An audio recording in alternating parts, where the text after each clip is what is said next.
Halo teman-teman, perkenalkan nama saya Yasifa Lavina Rusyida dengan NIM akhir 154. Sini saya berasal dari kelas D. Dan dalam video ini saya akan memberikan tutorial cara untuk mengakses jurnal Scopus. Nah, jurnal ini bisa untuk membantu kalian untuk mengerjakan tugas kuliah, karya ilmiah, dan skripsi. Nah, langsung saja kita ke videonya ya.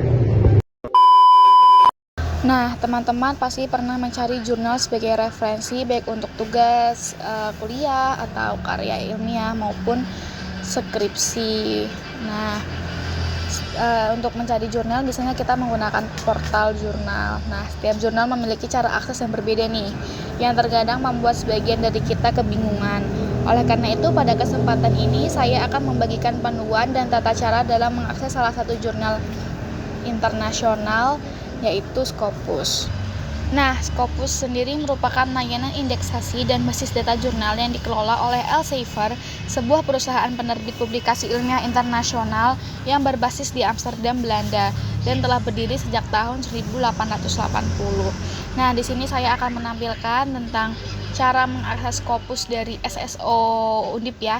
Pertama kita ketik dulu sssoundip.ic.id ini. Kita klik. Setelah itu pilih yang paling atas yang login SSO Undip, langsung kita login, kita klik ya. Nah, setelah itu ini saya sudah langsung masuk ke dalam SSO-nya. Nah, jika kalian belum masuk, bisa sebelumnya mengklik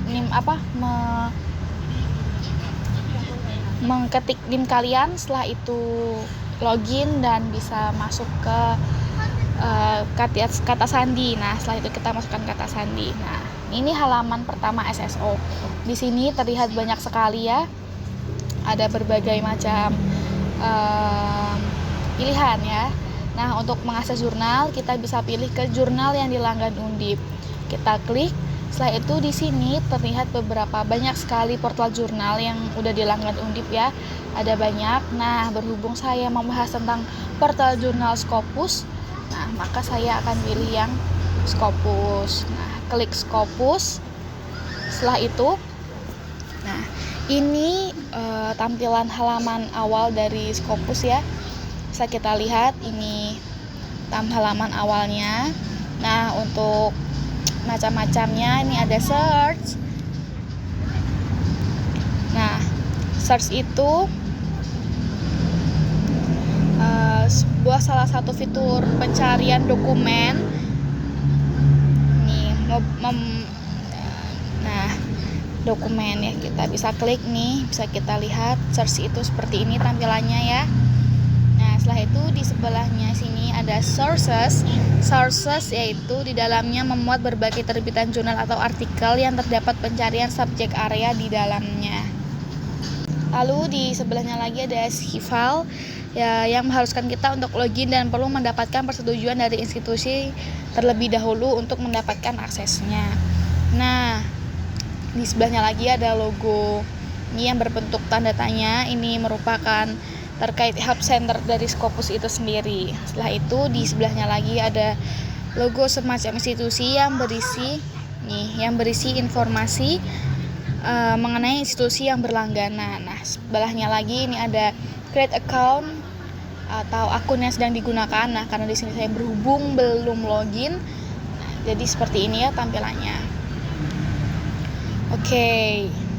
Setelah itu di tampilan awal nih ada basic search.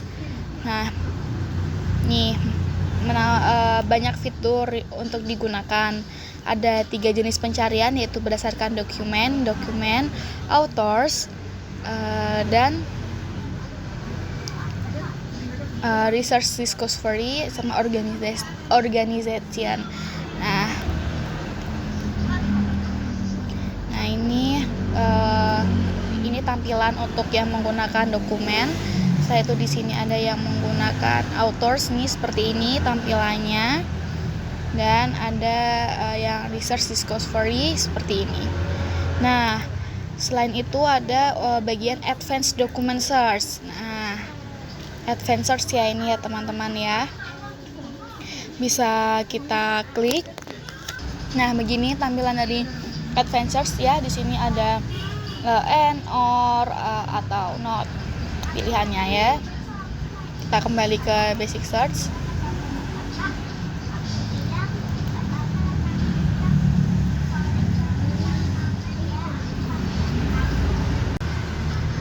Nah, setelah berkenalan dengan Scopus secara lebih dalam, sekarang saya akan memberikan cara untuk melakukan pencarian dokumen dengan memanfaatkan fitur-fitur yang ada dalam Scopus. Di dalam Scopus menjelaskan langkah-langkah pencarian dengan memanfaatkan fitur yang ada di Scopus, menunjukkan hasil pencarian dengan jumlah dokumen yang ditemukan, serta berbagai fitur untuk menyaring dan menganalisis hasil pencarian. Nah, yang pertama, ini saya menggunakan identifikasi kebutuhan informasinya, yaitu meningkatkan pengenalan sistem katalogisasi dalam ilmu perpustakaan melalui teknologi canggih kepada mahasiswa. Nah, bisa kita langsung cari di sebelah sini. Kita klik ya, kita cari ya.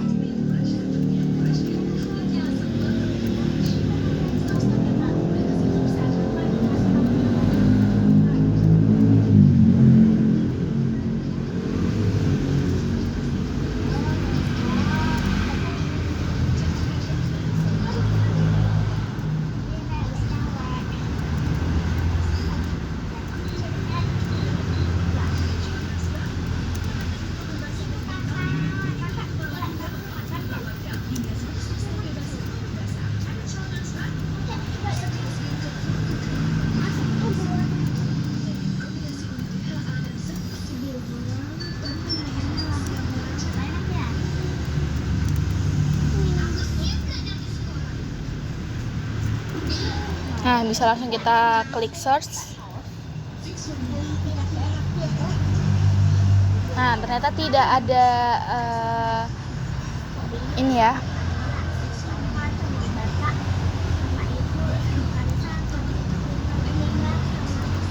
Tidak ada dokumen yang terpanggil ya tadi ya. Bisa kita lihat.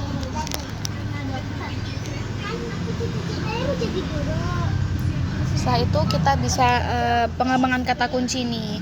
Kita bisa menggunakan advanced search. Nah, ini sudah ada. Yang pertama saya menggunakan kata kunci formulasi kata kunci pada search box nih.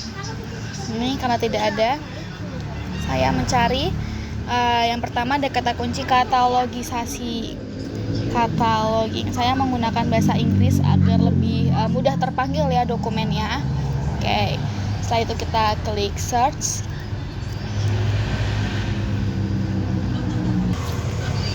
Nah, bisa kita lihat di sini ada 7.735 dokumen yang terpanggil ya. Nah, untuk ini tampilan 1 hingga nomor 10. Nah, ini disebut dengan best first, yaitu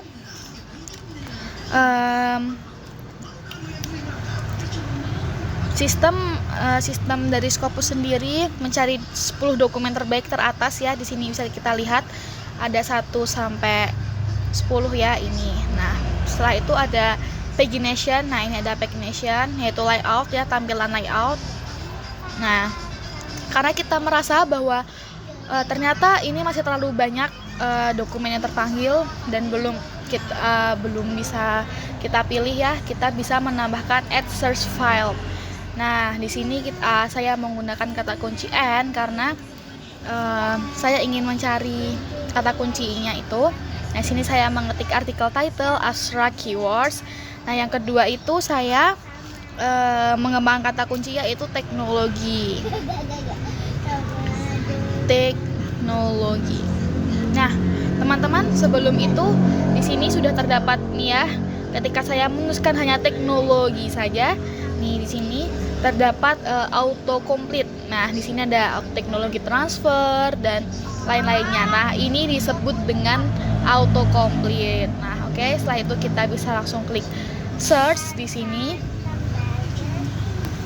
Nah, ternyata sudah mulai berkurang nih dokumen yang terpanggilnya, ada 875 dokumen yang terpanggil.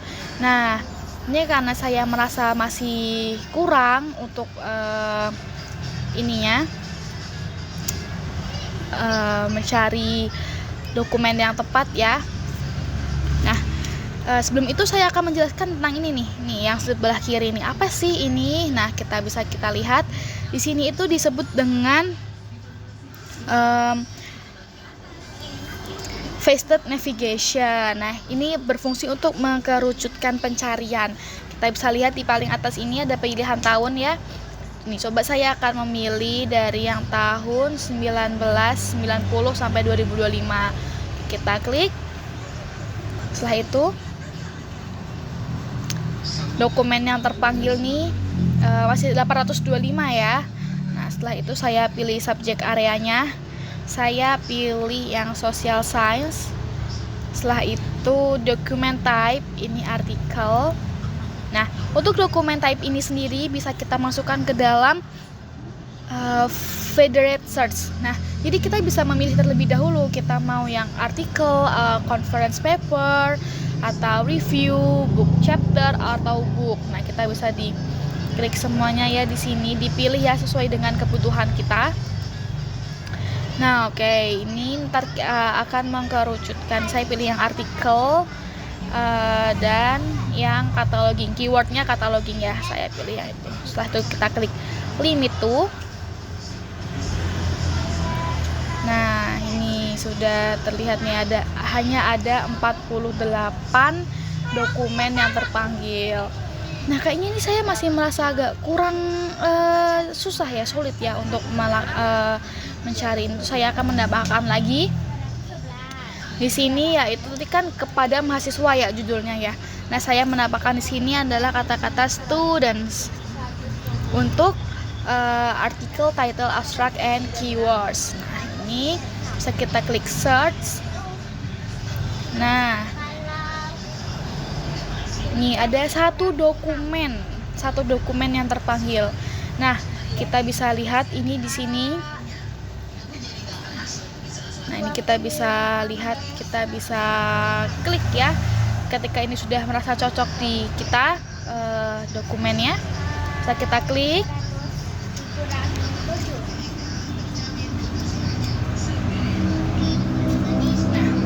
Nah, ini kita bisa lihat abstraknya dan ada author keywords-nya ya. Nah, ini bisa kita lihat jika kita cocok nih. Di sini juga ada document type-nya, source type, ISSN, DOI-nya.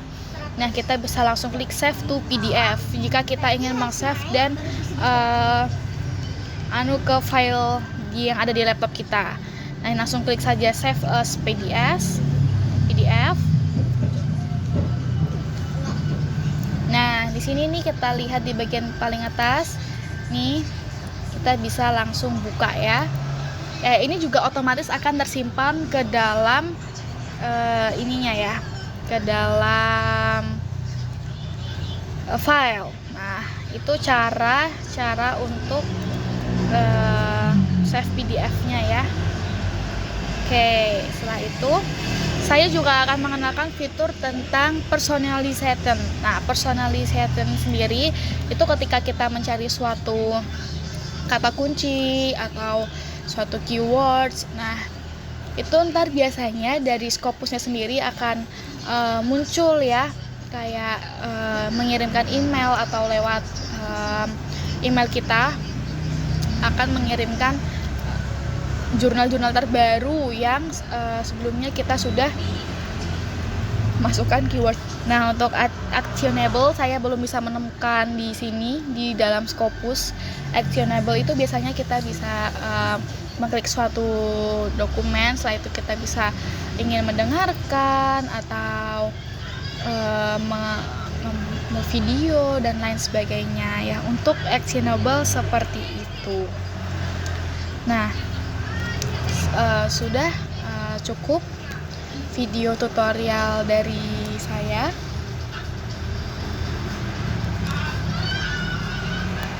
Nah, kurang lebih seperti itu ya cara mengakses jurnal Scopus. Saya mengharapkan dengan adanya video ini teman-teman dapat terbantu dalam mengakses jurnal Scopus sebagai referensi baik untuk tugas kuliah, karya ilmiah maupun skripsi. Sekian dari saya, terima kasih. Assalamualaikum warahmatullahi wabarakatuh.